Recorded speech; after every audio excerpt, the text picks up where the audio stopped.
आज के इस वीडियो में क्लास 12 के रसायन विज्ञान में महत्वपूर्ण प्रश्नों के बारे में समझेंगे और यह महत्वपूर्ण प्रश्न हर साल के पेपर में पूछा जाता है। तो आप सभी लोग इस वीडियो को एक बार पूरा जरूर देखिए। तो प्रश्न क्या है, आणविकता तथा अभिक्रिया के कोटि में अंतर को उदाहरण सहित समझाइए। यहाँ पर आणविकता और कोटि में जो है अंतर बताना है। तो सबसे पहले जो है एक कॉलम में जो है लिखेंगे आणविकता, आणविकता हो जाएगा, और दूसरे कॉलम में जो बनाएंगे वहां पे लिखेंगे कोटि, अभिक्रिया की कोटि। यहाँ हो जाएगा कोटि और यहाँ हो जाएगा आणविकता, और बीच में जो है ना, बीच में जो है यहाँ पर जो है चिन्ह खांच लेंगे और दो कॉलम बना लेंगे। एक और हो गया आणविकता और एक और हो गया क्या, कोटि। अब यहाँ आणविकता और कोटि में क्या अंतर है, बहुत आसान अंतर है और आपको ऐसा बताया जाएगा कि तुरंत आपको क्या होगा, याद हो जाएगा। तो पहला हम अंतर समझेंगे कि आणविकता में क्या होता है। यहाँ पहला अंतर लिख लेंगे कि यह सदैव पूर्णांक होता है। क्या होता है, पहला यह सदैव पूर्णांक होता है। यह सदैव क्या होता है, पूर्णांक होता है, ठीक ना। सदैव क्या होता है, पूर्णांक संख्या होता है, ठीक ना, पूर्णांक होता है। यह सदैव कैसा होता है, पूर्णांक होता है। पहला अंतर कितना आसान है, यह सदैव क्या होता है, पूर्णांक होता है। और इसमें लिखेंगे कि यह पूर्णांक भी होता है। क्या लिखेंगे, यह पूर्णांक, पूर्णांक भी है, और क्या क्या है, धनात्मक है, धनात्मक है, ऋणात्मक है, धनात्मक भी है, और कौन है, ऋणात्मक है, ऋणात्मक भी होगा।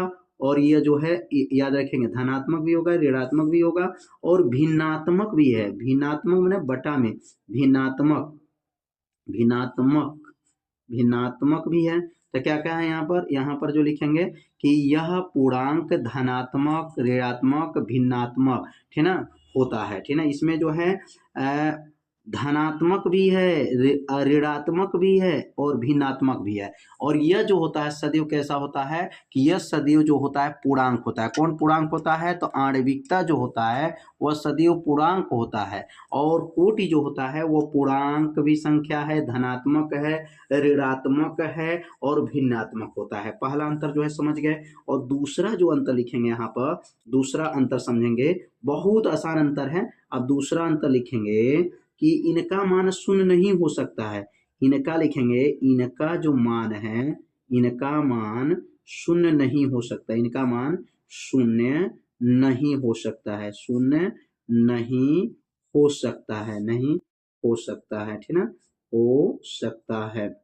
मतलब इनका मान कभी जो है आणविकता जो होता है, इनका मान शून्य कभी नहीं होता है। और इसमें लिखेंगे दूसरा कि इसमें लिखेंगे इनका मान जो होगा, दूसरा हो जाएगा इनका जो मान है, इनका मान जो है शून्य हो सकता है, ठीक ना, कोटि जो है शून्य हो सकता है। तो इसका मान जो लिखेंगे शून्य हो सकता है, शून्य हो सकता है, हो सकता है। कितना आसान है, इसमें नहीं हो सकता है, इसमें हो सकता है। दो अंतर जो है समझ लिए। अब तीसरा अंतर समझेंगे। तीसरा अंतर है आणविकता क्रिया विधि द्वारा ज्ञात किया जाता है।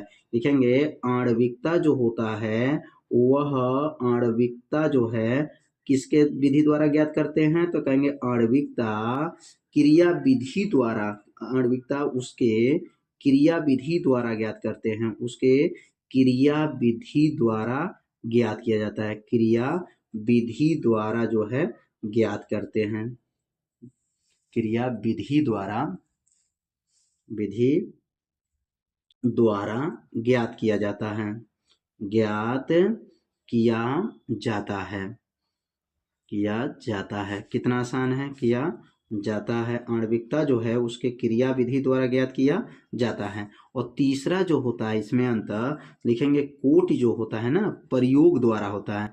क्या लिखेंगे, कोटि प्रयोग द्वारा, कोटि लिख लेंगे यहाँ पर, प्रयोग द्वारा ज्ञात किया जाता है, द्वारा ज्ञात किया जाता है, ज्ञात किया जाता है। कितना आसान है, बस थोड़ा सा आपको ध्यान देना है, आपको अंतर क्या होगा याद हो जाएगा। तो यहाँ 3 अंतर बताया गया और तीनों अंतर बहुत ही सरल भाषा में बताया गया।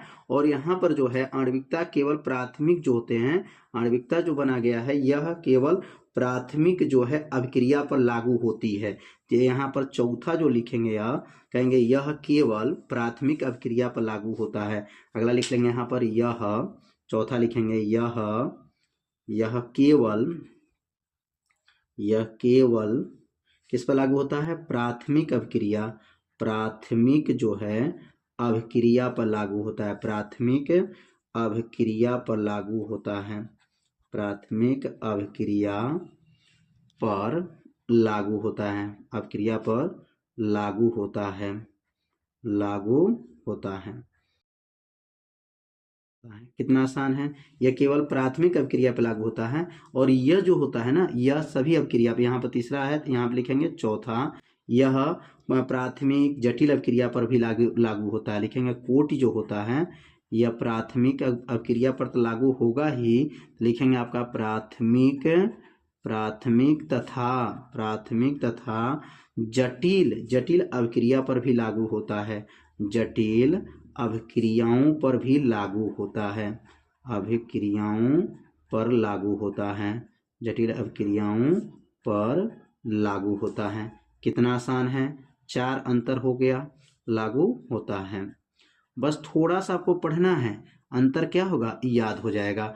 तो यहाँ पर जो है पहला क्या बताया गया, यह सदैव पूर्णांक होता है। तो यह पूर्णांक धनात्मक, ऋणात्मक, भिन्नात्मक में बटा होता है। यह शून्य नहीं हो सकता है, तो यह शून्य हो सकता है। आणविकता उसके क्रिया विधि द्वारा ज्ञात करते हैं, यह कूट विधि द्वारा ज्ञात किया जाता है। यह केवल प्राथमिक अभिक्रिया पर लागू होता है, यह प्राथमिक तथा जटिल अभिक्रिया पर भी लागू होता है। तो यहाँ पर जो बताया गया, तो कूट के बारे में बताया गया और यहाँ पर आणविकता के बारे में 4 अंतर जो है बताया गया।